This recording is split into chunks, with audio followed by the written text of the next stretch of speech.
Bonjour à tous, j'espère que vous allez bien. Que Dieu vous bénisse au travers de ce partage. Alors que nous étions en train de chanter le chant « Tu traces un chemin », qui est une traduction du chant anglais « Waymaker », nous chantions donc les paroles « Tu traces un chemin au Père des miracles », « Tu tiens tes promesses, lumière dans les ténèbres, mon Dieu, c'est ce que tu es ». J'ai eu cette pensée, comme si Dieu voulait nous dire « Je veux fendre la mer pour toi. Je veux frayer un passage pour toi pour que tu puisses passer en sécurité et être délivré de tes ennemis, ceux qui t'oppressent, ceux qui veulent te détruire, t'asservir. Je veux frayer ce chemin pour toi dans la mer, pour t'emmener dans le pays promis. » Et pour mieux saisir cette parole, nous avons relu une partie de l'histoire de la sortie d'Égypte. Exode 14, versets 10 à 31. On peut le relire ensemble. Donc dans le contexte, les Israélites venaient de sortir d'Égypte. Ils étaient entre guillemets libres, ils n'étaient plus esclaves. Et à ce moment-là, Exode 14, verset 10, le Pharaon approchait. Les Israélites levèrent les yeux et virent que les Égyptiens s'étaient lancés à leur poursuite. Les Israélites eurent très peur et ils crièrent vers le Seigneur. Ils dirent à Moïse, « N'y avait-il pas assez de tombeaux en Égypte que tu nous aies emmenés mourir au désert ? Que nous as-tu fait en nous faisant sortir d'Égypte ? N'est-ce pas là ce que nous te disions en Égypte ? Laisse-nous servir l'Égypte, car mieux vaut pour nous servir l'Égypte que de mourir au désert. » Moïse répondit au peuple, « N'ayez pas peur, tenez-vous debout et regardez le salut que le Seigneur va vous accorder aujourd'hui. Car les Égyptiens que vous voyez aujourd'hui, vous ne les verrez jamais plus. Le Seigneur combattra pour vous, et vous garderez le silence. » Le Seigneur dit à Moïse, « Pourquoi cries-tu vers moi ? Parle aux Israélites et qu'ils partent. Toi, lève ton bâton, étends ta main sur la mer et fends-la. Les Israélites entreront au milieu de la mer sur la terre ferme. Quant à moi, je fais en sorte que les Égyptiens s'entêtent pour qu'ils y entrent derrière eux. Je me glorifierai au moyen du Pharaon et de toute son armée, de ses chars et de ses attelages. Ainsi les Égyptiens sauront que je suis le Seigneur, quand je me serai glorifié au moyen du Pharaon, de ses chars et de ses attelages. » Le messager de Dieu qui allait devant les troupes d'Israël partit et alla derrière eux. Et la colonne de nuée partit de devant eux et se tint derrière eux. Elle vint entre les troupes de l'Égypte et les troupes d'Israël.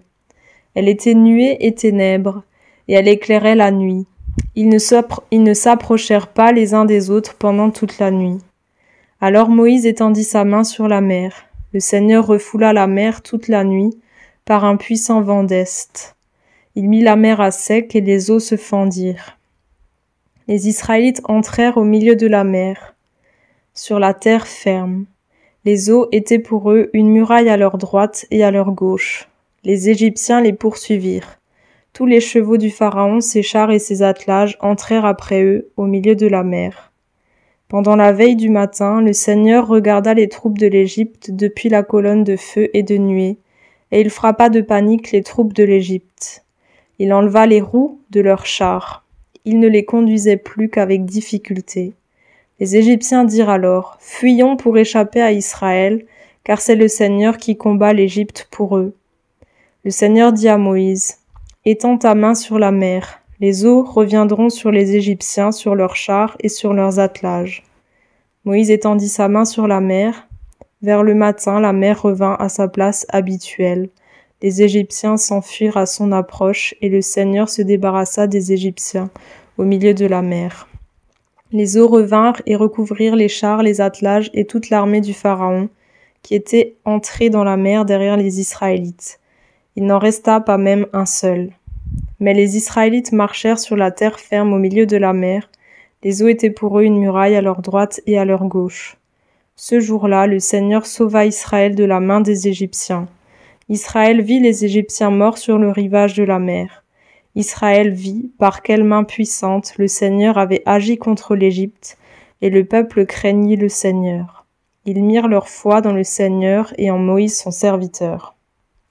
C'est presque incroyable de voir la réaction des Israélites lorsqu'ils lèvent les yeux et voient les Égyptiens lancés à leur poursuite.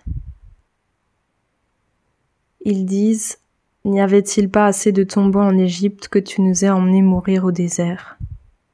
Que nous as-tu fait en nous faisant sortir d'Égypte? Laisse-nous servir l'Égypte, car mieux vaut pour nous servir l'Égypte que de mourir au désert. C'est le genre de réaction qu'il ne faut pas avoir. Dieu nous appelle vraiment à grandir, à mûrir, à lui faire davantage confiance et à prendre exemple sur Moïse. Moïse qui, comme les Israélites, a vu les 10 fléaux qui ont frappé l'Égypte pour amener Pharaon à laisser le peuple d'Israël sortir d'Égypte. Le premier fléau, c'était l'eau changée en sang.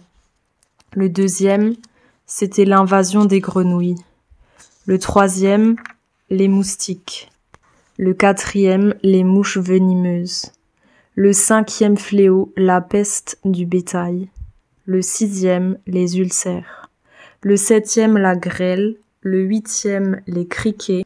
Le neuvième fléau, les ténèbres. Et pour finir, le 10e fléau, la mort de tous les premiers-nés égyptiens. La mort de tous les premiers-nés où le destructeur a frappé parce qu'il n'a pas vu le sang de l'agneau sur les linteaux des portes.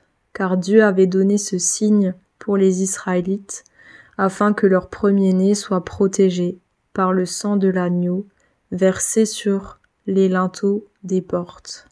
Et cela annonce déjà le sang de Jésus qui nous protège du destructeur.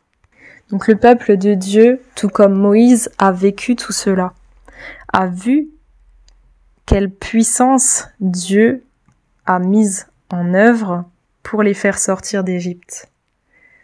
Et maintenant qu'ils étaient libres et que leurs oppresseurs, les Égyptiens, ne faisaient que de les poursuivre, ils ont douté et ils ont commencé à se plaindre, évoquant les 2 seules options qui auraient été les meilleures pour eux: rester en Égypte, mourir au désert. Et bien sûr, ils auraient préféré mourir en Égypte que mourir dans le désert.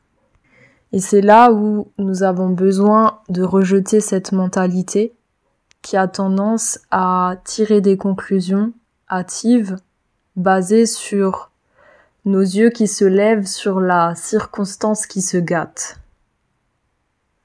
plutôt que des yeux qui devraient se lever encore plus haut, jusqu'à Dieu qui est au-dessus des circonstances et qui a un plan qui est bien meilleur que celle que les circonstances pourraient prédire.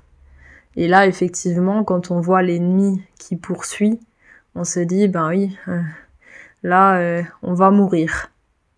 Parce qu'on est coincé entre la mer, obstacle naturel, et les Égyptiens qui veulent nous tuer ou nous remettre sous le joug de l'esclavagisme. Et ce qui est intéressant de voir, c'est que ce qui nous amène à parler ainsi, c'est la peur. Avant qu'ils parlent, ils ont regardé aux circonstances. Et pas à Dieu qui est au-dessus des circonstances. Ensuite, il est dit, les Israélites eurent très peur. Et ensuite, ils ont crié vers le Seigneur, mais pas pour faire appel à lui dans la détresse pour qu'il les sauve, pour qu'il leur ferait un chemin miraculeusement, mais plutôt pour se plaindre en disant à Moïse qu'ils auraient préféré mourir en Égypte qu'au désert, qu'ils regrettent le fait d'avoir été délivrés des Égyptiens. Et voici ce que Moïse leur répond. Et là, on voit la grâce de Dieu et son amour qui va au-delà de nos peurs, nos émotions, nos doutes, nos craintes. N'ayez pas peur. Tenez-vous debout et regardez le salut que le Seigneur va vous accorder aujourd'hui, car les Égyptiens que vous voyez aujourd'hui, vous ne les verrez jamais plus. Le Seigneur combattra pour vous, et vous, vous garderez le silence. Donc là, Moïse leur parle en venant les trouver là où ils sont, dans la peur. Et il leur dit, n'ayez pas peur. Et comment ne pas avoir peur? En se relevant, en ne pas se laissant écraser par la peur, et en regardant au Seigneur, qui a promis de les délivrer. Et Moïse rajoute aujourd'hui que cela ne va plus durer. Là, c'est difficile aussi parce que leur passé leur dit ça a tant duré, pourquoi aujourd'hui est-ce que ça changerait? Mais quand Dieu parle, les choses peuvent changer immédiatement.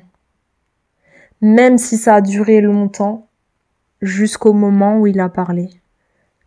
Parfois, ça arrive aussi qu'il parle pour annoncer quelque chose qui viendra par la suite, et il y a un temps d'attente, effectivement. Mais Dieu tient toujours ses promesses. Donc on peut se confier en lui, s'appuyer sur ses promesses. Et là, dans la situation-là, c'est de se rappeler ce pourquoi Moïse a été envoyé, pour faire sortir le peuple de Dieu d'Égypte. Cette promesse-là. Et absolument pas dans le but de faire mourir son peuple dans le désert, mais plutôt dans le but de le bénir, en l'amenant dans un pays où coule le lait et le miel. Un pays d'abondance. Et ce qui est drôle, c'est que les Israélites, le peuple de Dieu, pensent que ce sont eux qui vont périr. Et en réalité, le plan de Dieu, c'est tout l'inverse. C'est de faire périr leurs ennemis, et qu'ils ne les revoient plus jamais. Et voici la stratégie de Dieu. Le Seigneur combattra pour vous, et vous, vous garderez le silence. Et là, c'est vraiment un silence d'obéissance, un silence de foi, d'accepter de ne rien dire dans la détresse, lorsque les circonstances sont compliquées, semblent défavorables, de ne pas commencer à nous plaindre et à prononcer des malédictions du genre « Mieux vaut pour nous servir l'Égypte que de mourir au désert » ou « N'y avait-il pas assez de tombeaux en Égypte que tu nous aies emmenés mourir au désert ?» Donc vraiment, à faire taire ce genre de pensées et de paroles pour simplement garder le silence, placer notre foi en Dieu et le laisser agir pour nous. Et c'est exactement ce que Dieu fait. Et pour cela, il a besoin de Moïse. Moïse qui n'a pas douté, Moïse qui s'est confié en lui, Moïse qui lui a obéi. Parle aux Israélites et qu'ils partent. Toi, lève ton bâton, étends ta main sur la mer et fends-la. Les Israélites entreront au milieu de la mer sur la terre ferme. Donc Dieu avait besoin de Moïse pour que celui-ci lève son bâton. Et dans l'obéissance de Moïse, Dieu a pu accomplir le miracle. Le Seigneur refoula la mer toute la nuit par un puissant vent d'est. Il mit la mer à sec et les eaux se fendirent. Les Israélites entrèrent au milieu de la mer sur la terre ferme. Les eaux étaient pour eux une muraille à leur droite et à leur gauche. Et Dieu a permis que les Égyptiens les suivent pour qu'une fois que les Israélites aient passé la mer, que la mer puisse se refermer sur les Égyptiens et qu'ils disparaissent à tout jamais. Et ce qui est beau aussi, c'est que pendant le temps de mise en place du plan de Dieu, pendant le temps de refoulement des eaux pour que la terre soit sèche et permette le passage du peuple de Dieu, Dieu a placé la colonne de nuée derrière son peuple.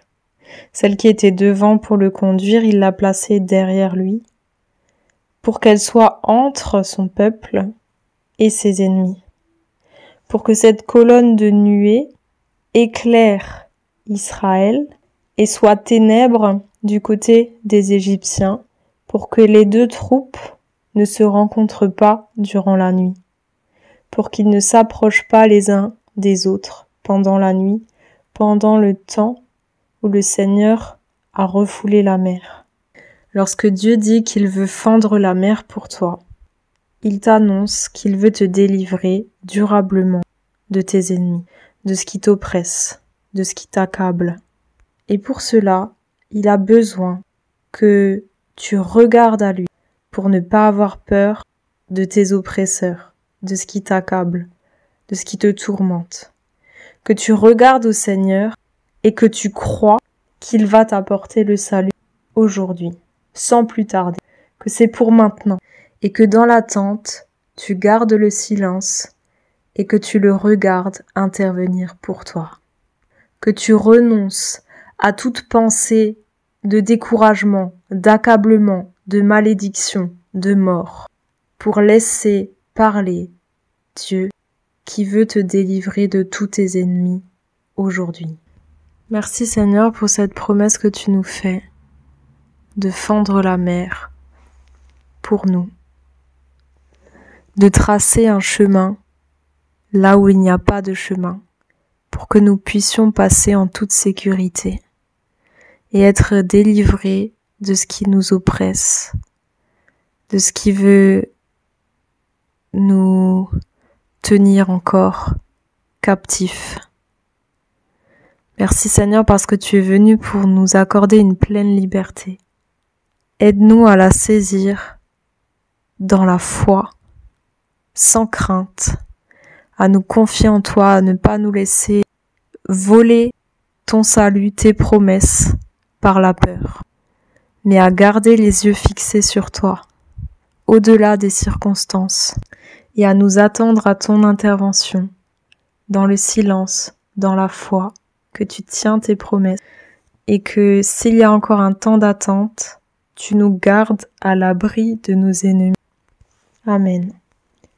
Et un bon moyen de nous attendre à Dieu dans le silence, c'est aussi parfois dans la louange, en utilisant nos bouches pour glorifier Dieu pour qui il est et pour ce qu'il a fait, lui rendre témoignage pour les merveilles de ses œuvres.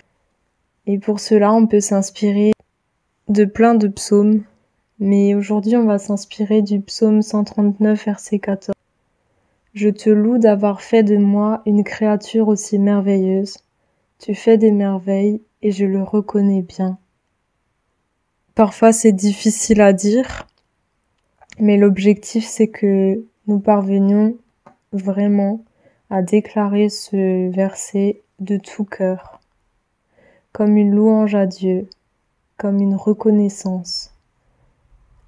Car c'est la vérité, la création est merveilleuse.